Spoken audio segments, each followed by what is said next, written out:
Messieurs, bonjour, ravi de vous retrouver pour cette Air du temps, en compagnie de Jean-Pierre Gégère, le patron de la semaine, avec nous. Bonjour Jean-Pierre. Bonjour. Et notre invité aujourd'hui, Laurent Lajoie, bonjour. Bonjour. Vous êtes le président de l'UEM, usine d'électricité de Metz, depuis quelque temps maintenant. Depuis 2008 maintenant. Ça se passe bien? Oh, c'est une belle entreprise, oui, c'est intéressant et elle évolue très favorablement. Alors justement, on en est où aujourd'hui avec cette usine d'électricité de Metz? Les gens ont pu voir beaucoup de développement, beaucoup d'investissements, des investissements essentiellement dans une nouvelle centrale biomasse, dont on parlera je crois tout à l'heure, qui est un investissement de 50 millions d'euros, important, et un développement fort de notre réseau de chauffage urbain, puisqu'on s'étend maintenant jusque tout à fait au nord de Metz, à Voipy, et puis qu'on a été au sud-est jusqu'à Mercy, et l'hôpital Robert Schuman, comme le nouvel hôpital de Metz, sont équipés et seront équipés de chauffage urbain. Alors là, on n'a peut-être pas sauté des étapes, mais donc vous êtes président de l'UEM de Metz. Si on vous a choisi ou on a proposé d'être président de l'UEM de Metz, c'est parce que vous avez vous-même et une image et une expérience industrielle et économique, c'est quoi ?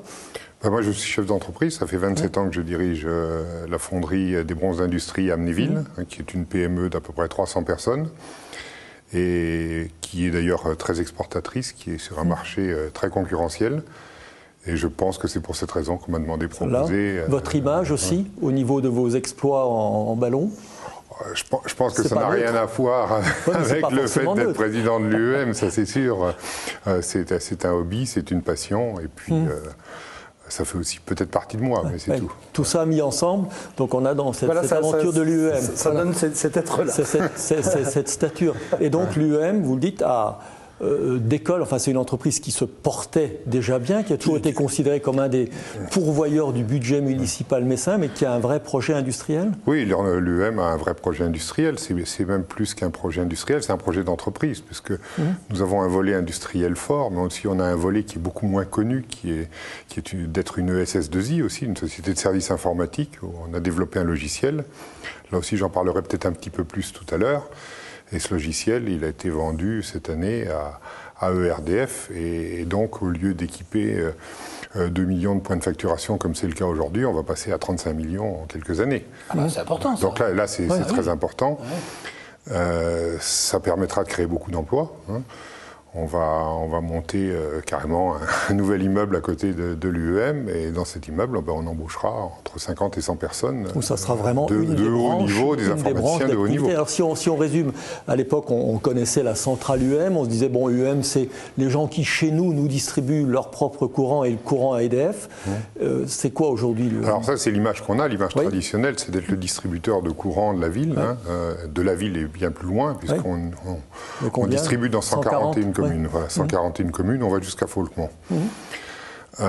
Par contre, ce qu'on sait moins, c'est qu'on est producteur d'électricité, même si ça, les gens le savent quand même, avec notre centrale de Chambières, centrale traditionnelle.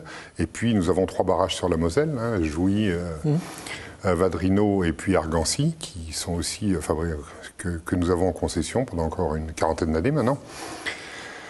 Et puis au-delà de ça, on est distributeur de vidéodistribution sur certaines villes autour de Metz. Et puis on est aussi une SS2I. L'aspect majeur, c'est quand même la production de chauffage urbain. Voilà. Sur lequel on a un réseau qui est très développé. On était déjà un des plus gros réseaux de France, et là, on va être vraiment le plus gros, et en tout cas, celui qui utilise le plus d'énergie renouvelable. Et ce développement, juste cette question-là, ce développement, il est dû à la dynamique de l'UEM, ou il est dû aussi au fait que Metz a explosé un peu physiquement, je veux dire l'histoire de l'hôpital de Mercy, enfin, il y a eu une vraie opportunité d'élargir le territoire? Bon, ça, c'est deux choses, en fait, c'est l'œuf et la poule, on peut toujours mais je pense qu'il y a une véritable dynamique de l'UEM, et c'est une entreprise extrêmement dynamique. Moi, j'ai pu mesurer le degré d'engagement des salariés de cette entreprise, de son équipe de direction, qui est formidable. Comment ça marche? Alors, le courant que vous produisez, vous le revendez d'abord à EDF, c'est ça? Lorsqu'on produit du courant, on le revend à EDF dans sa totalité, et ensuite, nous sommes distributeurs du courant, de courant avec un contrat d'achat à EDF, et on revend Alors, la biomasse, on peut en parler, c'est important. On va avoir un petit reportage histoire de planter un peu le décor, puis on vous s'interviewera là-dessus juste après, d'accord? D'accord. Regarde. Avant, pour se chauffer, il y avait le charbon ou le gaz. Aujourd'hui, il y a la biomasse, une de nos plus anciennes sources d'énergie. La biomasse, ce sont en fait des matières organiques, le plus souvent des résidus forestiers, bois d'élagage, bois recyclé ou encore palettes, broyés puis brûlés dans une immense chaudière afin de produire du chauffage et de l'électricité. C'est ce qu'on appelle le principe de la cogénération.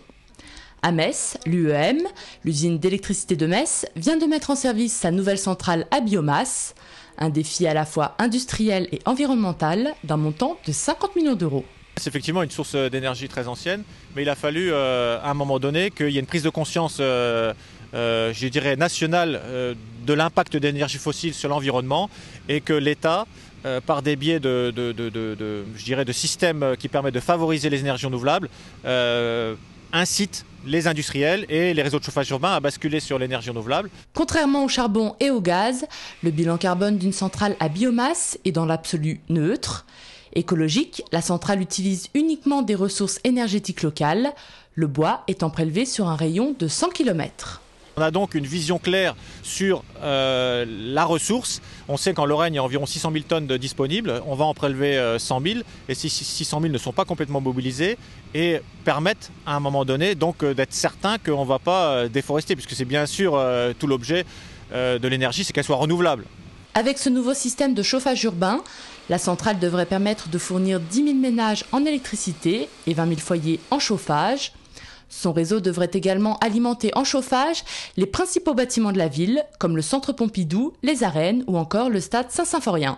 Le gros avantage, c'est la maîtrise des coûts, puisque, comme on le sait, l'énergie locale, c'est une énergie avec laquelle, puisqu'elle est locale, on peut discuter avec un certain nombre de fournisseurs directement, alors que quand c'est du gaz, vous savez comment ça se passe, les augmentations arrivent en fonction du marché. Idem pour le charbon, donc on a très peu de maîtrise de ces coûts, alors que sur la biomasse, on l'a. Donc on peut estimer qu'on aura une meilleure stabilisation des coûts vis-à-vis de nos clients. Avec un réseau de chaleur urbain provenant à 60% d'énergie renouvelable, l'unité de production thermique et électrique de Metz-Chambières devient ainsi la plus importante de France. À terme, la chaudière biomasse devrait même remplacer la chaudière à charbon actuellement en fonction. Seuls resteront une chaudière à charbon et à gaz pour les besoins de pointe. Ça va permettre de maintenir les emplois, puisque l'arrêt d'une chaudière, on aurait pu le diminuer, mais le fait d'en construire une nouvelle va maintenir les emplois. On a eu 150 personnes pendant 6-7 mois qui ont travaillé à la construction. Et on aura à peu près 80 emplois indirects qui sont créés dans l'industrie du bois, puisqu'à un moment donné, il faut préparer ce bois, puisqu'il est broyé, transformé en plaquettes. Donc toute cette préparation va, on l'estime, créer environ 80 emplois. Actuellement en phase de test, la centrale biomasse de Metz sera officiellement inaugurée début 2013. Elle fonctionnera uniquement lors des appels de chauffage entre septembre et mai. En été, elle sera remplacée par la production traditionnelle. Est-ce qu'on a été complet sur ce reportage ? Presque. Laurent Humbert a très bien expliqué. C'est Laurent Humbert qui dirige donc la centrale de Chambières. L'homme au casque. Oui, l'homme au casque, oui. C'était un pur produit lorrain. Il sort de l'école d'ingénieurs de Metz. Et il l'a très bien expliqué. Ce qu'on peut rajouter, moi je le rajoute assez volontiers, c'est que le fait d'avoir une énergie renouvelable fait qu'on économise le CO2 émis par 20 000 véhicules qui feraient 15 000 km par an chacun. Donc ça donne un peu des rapports et c'est gigantesque l'économie de CO2. Lorsque vous parlez de bois, on est bien d'accord que ce sont des résidus. Ce ne sont que des résidus, bien sûr. Il n'est pas question d'aller couper des forêts, ce serait complètement réserve, stupide. Ce qu'on appelle les résidus, c'est dans les scieries, je veux dire, ce qui reste, ou des bois de palettes. Il y a de l'élagage, il y a tout ce qui tombe des forêts, etc. Et en plus, on n'abîme pas, c'est-à-dire qu'on n'enlève pas tout l'humus qui pourrait servir à la reconstitution de la forêt. Et il y a suffisamment de réserves en disait région. 600 000. Très largement. Il y a 600 000 tonnes en gros en Lorraine. Annuellement, et on va utiliser entre 100 et 110 000 tonnes. Et encore dans ces 110 000 tonnes, on utilise là aussi de l'élagage simplement des arbres qu'il peut y avoir dans les villes autour de nous. Et puis des palettes, beaucoup de palettes usagées, de bois usagé. Et dans vos projets d'énergie renouvelable, on a vu le biomasse, il y a autre chose, le photovoltaïque aussi ? Alors, non, mais en ce qui concerne l'alimentation du réseau de chaleur urbain de Metz, l'énergie de la biomasse, ça va être à peu près 35%. Et il y a quand même 30% qui viennent de la vapeur d'Aganis. Donc en fait, pour schématiser, 35% de bois, 30% de déchets et d'incinération, et puis 40%, le reste, 35-40% qui viendront du gaz et puis de l'énergie plus classique. Et le fonctionnement de cette centrale, on l'entendait, va coïncider avec la période de besoin de chauffage. Globalement, oui, bien sûr. Même si en été, on a toujours besoin de chaleur dans certains domaines. Il y a les silos, par exemple, de la ville de Metz utilisent de la chaleur toute l'année, les hôpitaux également. Donc, il y aura toujours le réseau de chaleur et il marche continuellement pendant toute l'année. Dans le sujet, on parlait du chauffage de Saint-Symphorien. Qu'est-ce qu'on chauffe à Saint-Symphorien? On chauffe les vestiaires, on ne chauffe pas les tribunes. Et je parlais tout à l'heure donc de l'énergie solaire, c'est prévu aussi ça? Alors, on a des projets, c'est bien sûr beaucoup plus périphérique, mais on a des projets, et notamment, là, on vient de décider de mettre en place une centrale photovoltaïque dans le sud de la France. On a choisi un endroit où il y a du soleil. Alors vous dites carrément, on se met ça là où il y a du soleil, mais ça conforte l'idée qu'il n'y a pas de soleil ici. Si, il y en a, mais il y en a un peu moins. Faudrait être aveugle pour pas imaginer qu'il y ait plus de soleil à Marseille qu'à Metz. C'est une constante, je le déplore. J'aime d'ailleurs beaucoup le climat de Metz. Moi, je suis un vrai Lorrain, et là-dessus, j'ai pas de problème, mais on choisit l'endroit où. On va quitter un petit peu l'UM, si vous êtes d'accord, et puis on va peut-être parler un peu de la politique et de l'entreprise en général. On voudrait quand même avoir votre avis, tout d'abord, sur ArcelorMittal. Vous êtes donc chef d'entreprise, vous devez avoir un avis. Comment vous analysez tout ce qui se passe là depuis des mois? L'avis que j'ai, d'abord, il est assez complexe parce qu'on a deux filières, enfin il y a deux parties dans ArcelorMittal Lorraine, Florange. Il y a la filière liquide, les hauts fourneaux d'Hayange, et puis il y a toute une filière en aval qui, elle, est extrêmement compétitive, extrêmement performante, qui est près de ses clients. Celle-ci, elle est à défendre à tout prix, et c'est un des atouts principaux de la Lorraine.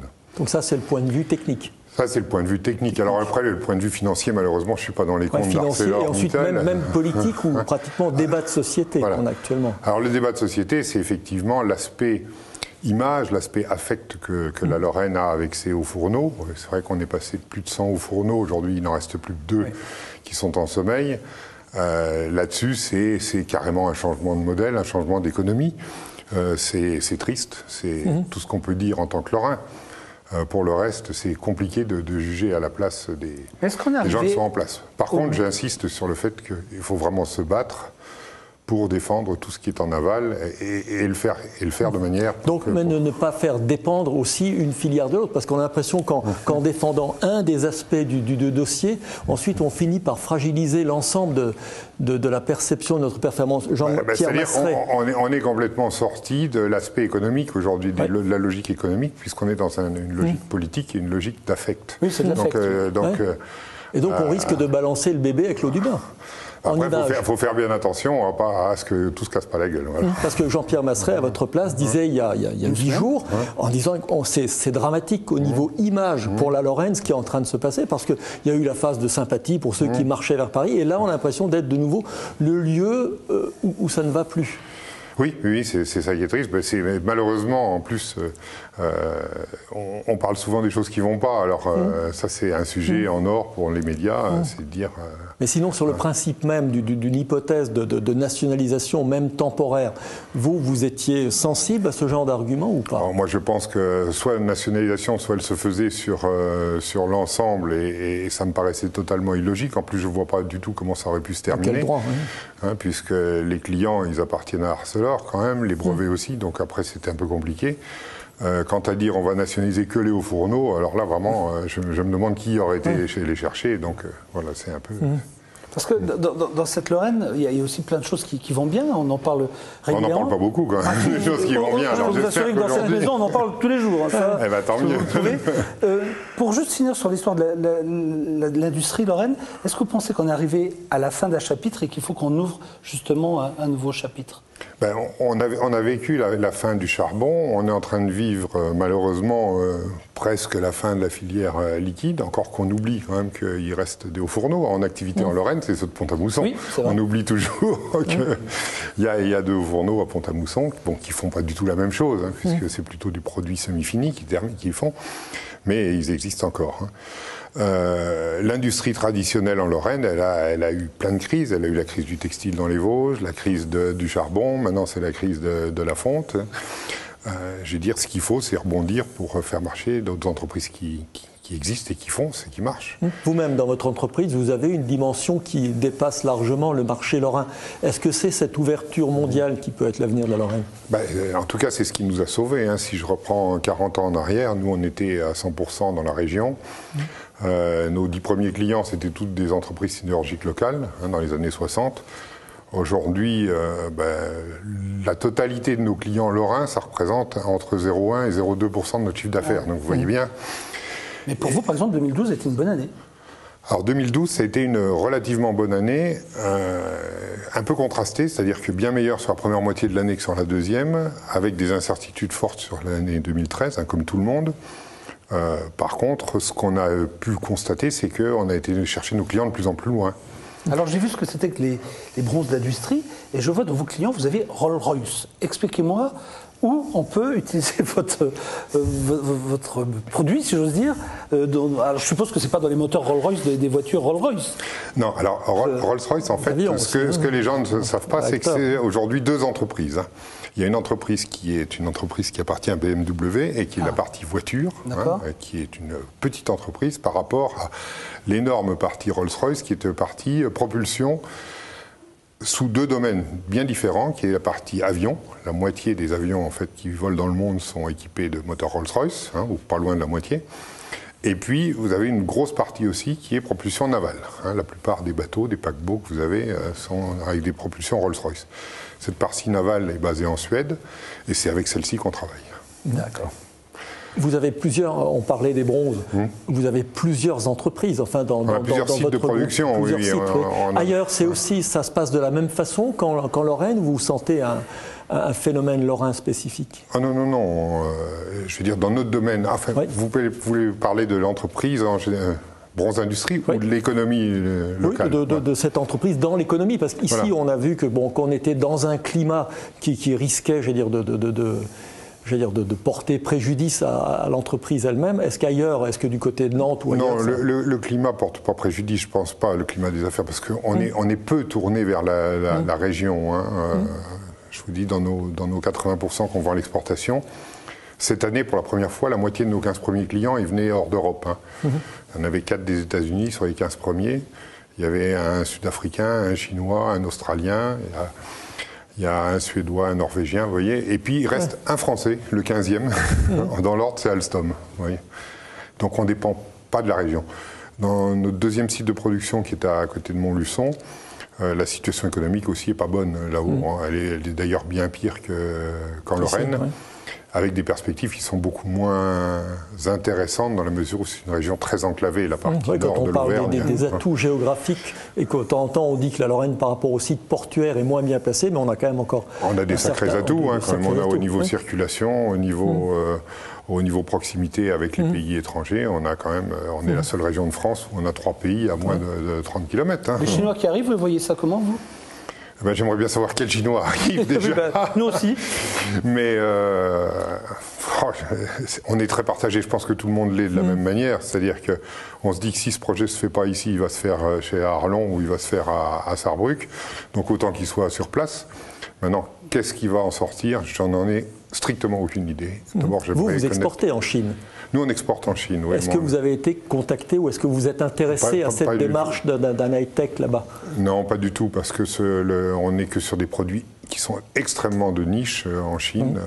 Et puis c'est toujours par l'intermédiaire de très grosses entreprises qui ont des licences ou des choses comme ça. Le gaz de houille maintenant, parce que ça doit quand même vous parler aussi, c'est peut-être pour vous quelque chose qui pourrait vous intéresser très vite. Est-ce que vous avez pris partie, je ne sais pas, prenante autour de ce fameux gaz de houille? Est-ce que vous avez déjà demandé à être, je sais pas, contacté, entendu sur ce projet? Non, là il s'agit d'exploitation minière, c'est quand même un domaine qui est très différent de celui dans lequel on agit. Par contre, je suis intéressé, mais comme tout Lorrain, hein, et il se trouve que le charbon... Avec votre casquette UM, là, de nouveau. Oui, avec la casquette UM, c'est clair. Bon, maintenant, le gaz de houille, je ne sais pas du tout comment il va être extrait, puis surtout comment il va être brûlé, dans quelles conditions. C'est une bonne nouvelle pour la Lorraine. C'est forcément une bonne nouvelle. Hein. Bon, ceci dit, il n'est pas tout neuf ce gaz. Hein. Simplement, c'est peut-être l'idée de l'exploiter qui est neuve. Voilà. Oui, et les techniques qui permettent son exploitation. Enfin, les interlocuteurs qu'on a rencontrés nous disent, bon, avant il y avait le produit, il n'y avait pas le marché, il n'y avait pas la technique. Ouais, maintenant, il y a le produit, le marché et la technique. Donc, tout ce qui permet de limiter la dépendance par rapport à l'étranger en termes de produits énergétiques, c'est une bonne chose. Hein. D'autant qu'il ne faut pas oublier qu'en géopolitique, en allant beaucoup plus loin, les États-Unis devenant aujourd'hui producteurs, voire exportateurs en gaz et peut-être bientôt en pétrole, qu'est-ce qui va se passer? Ils vont se désintéresser forcément de tout ce qui se passe au Moyen-Orient. Et là, on risque d'être, nous, Européens, confrontés à tout seul, sans le parapluie américain, sans le parrain, à une nouvelle donne mondiale. Avant de vous laisser repartir, on aimerait bien que Jean-Pierre aborde aussi le volet sportif. Oui, on restera dans le gaz. Ah oui, c'est le cas de le dire, pour le coup. Alors, on vous a vu à une époque, avec un très joli succès d'ailleurs, franchir l'Atlantique du Canada, je crois, jusqu'en Normandie. Oui. Normandie, hein, c'est ça. Et puis là, vous vous êtes dit, et pourquoi pas se relancer un défi? Vous avez besoin de défis, on a l'impression, pour que vous soyez complètement heureux, non? J'ai toujours eu besoin, oui, un petit peu. Oui, ça. Ça fait partie de... Alors, qu'est-ce que vous nous avez inventé cette fois-ci pour traverser quoi d'abord? Non, mais alors, on a un projet là, qui mûrit là, depuis 2 ou 3 ans et on commence à le mettre en place. C'est de faire une enveloppe isolée de montgolfière classique, donc une montgolfière à air chaud uniquement.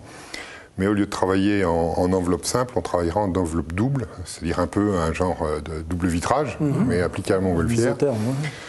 Ce qui permettrait théoriquement, on va le valider puisque le prototype est en train de se terminer, de consommer moins de la moitié de gaz et puis d'essayer de battre ensuite un record de distance. Voilà. Et lequel? Vous avez déjà un point de départ, un point d'arrivée? Alors le point de départ, on fera de Metz ou de la Lorraine, mais en tout cas j'espère bien de Metz. Pour arriver le plus loin possible en Europe. Les distances ne sont pas les mêmes par rapport à un ballon à gaz. Parce qu'à un moment donné, vous aviez des rêves orientaux. Alors, rêves orientaux, c'était le cas avec le même type de ballon que celui qui nous a permis de traverser l'Atlantique. Donc, c'est des ballons pour lesquels on peut rester une semaine en l'air. Ça nous est arrivé, puisque l'Atlantique, on avait mis 6 jours. Là, il s'agit de ballons à air chaud, donc